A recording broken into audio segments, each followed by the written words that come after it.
This is an interesting song because it provides an opportunity for some context, and it's something that a lot of journalists have been asking me about. They kind of do the nice version of, yeah, there seems to kind of be more rock songs on Atum. Is there a reason for that? Which is their way of saying, gee, I wish you'd do more of this, and why has there not been much of this lately, particularly since James came back to the band? To be truthful, which I try to be on this podcast, it's taken me a while to put my hands back around the organic side of the Pumpkins doing rock and roll. It doesn't mean we can't do rock and roll, but doing it organically in the same way that we made a lot of your favorite songs, that's a much harder thing than I would have ever imagined. It's sort of like once the machine breaks down, it's a lot harder to put it back together and grease the wheels back up than I might have imagined in younger years. So I think the fact that the band's been back together at least 3/4 of it for a while now, there's a working rhythm both behind the scenes and in front of the cameras. I think that's afforded a greater opportunity for me to delve back into the rock side. In terms of a song like In Lieu of Failure, in the narrative point of view, Shiny has been invited by a fan group, well known to be the #1 fan group of Shiny's, but in all these years they had to be really secretive. So now they're back out in the open and they get to sort of celebrate that Shiny's back on planet Earth. And so they've invited Shiny to a party, like a fan-led party. And so Shiny, just having stepped out of his spacecraft, not wanting to be rude, not really sure what's going on yet, still reading the tea leaves, wants to kind of be on the positive side of the equation, sort of tacitly agrees to show up, and he's going to listen to a cover band play his favorite songs from his past. So the idea here is In Lieu of Failure is actually a song from Shiny's past, and there's some sort of general thought that maybe Shiny might get up at the end of the show and sing a song with the cover band of his songs. So that's the kind of contrivance here. You can imagine within the context of, hey, let's do kind of a retro-ish song, it afforded me the easy opportunity of make some good old-fashioned Smashing Pumpkins rock and roll. In my mind, this kind of felt like a melancholy B-side, and I don't mean that derisively. I love a lot of the melancholy B-sides. In fact, they're some of my favorite songs from that period. And so it's kind of got that swagger that I love a lot of those B-sides had. And you can see that that machine is very much intact, even if it's in my mind. And so that's what this song sort of represents, both narratively and personally. To continue the narrative, so imagine,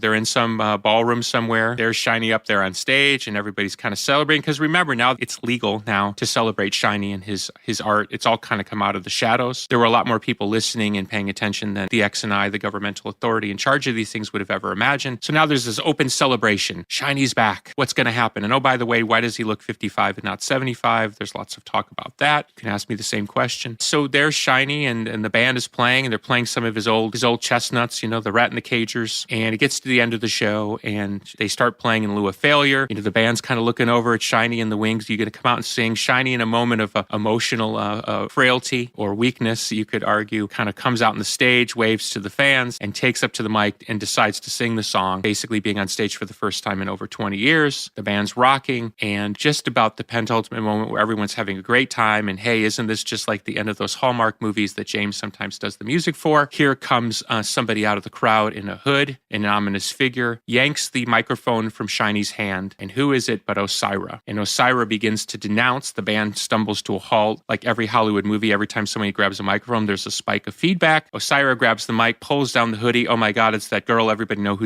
Osira is because Osira's been on the cover of People magazine as the missing link in this story. And of course, the X&I is still very much after Osira. And Osira begins to denounce Shiny, basically calls him out and begins to turn the crowd against Shiny. He's not the person that you think he is. All the things that I talked about before, she's very upset that he did not take the opportunity to stand as a revolutionary against the man, in quotations. And now, using her artful skill and the fact that she's a young person, and many of the people in the crowd are young people, basically begins to turn the crowd against Shiny, of course, from the comforts of the stage, where it only takes a few bad apples to turn a crowd. There's something about the breaking of the spell of what's happening on stage, right? So you have somebody sort of shout something or do something. Okay, so the band tumbles to a stop. Now the power dynamic is basically equal. The person talking, Osira, is just as powerful as the person who was just singing the song in Shiny. Now the whole party is about Shiny, and yes, he's this myth, but remember, Shiny is a myth. He's not really a living flesh and blood artist in the current time that Osira is in. In many ways, Osira has the narrative because they're still hunting Osira. It's Osira's face on the cover of People magazine, not Shiny's. So very deftly and with a real malice, Osira begins to turn the crowd against Shiny. Shining, you start to hear that rumble from the crowd that something is about to go wrong. Now, does that mean that the crowd was going to storm the stage and kill Shiny? No, but certainly it's not the happy ending that just moments before seemed very possible. And just about the time that Osira grabs Shiny and starts to say, we need to stop this man or whatever, she's mumbling incoherently to try to create this violence and this energy, who appears out of nowhere. But Ruby, deftly moving as only a robot can, knocks Osira to the side, disappears into the night with Shiny in her arms. Yes, there's a release of energy, like acknowledging the fact that if that was me standing there off planet for 20 years, now I'm back,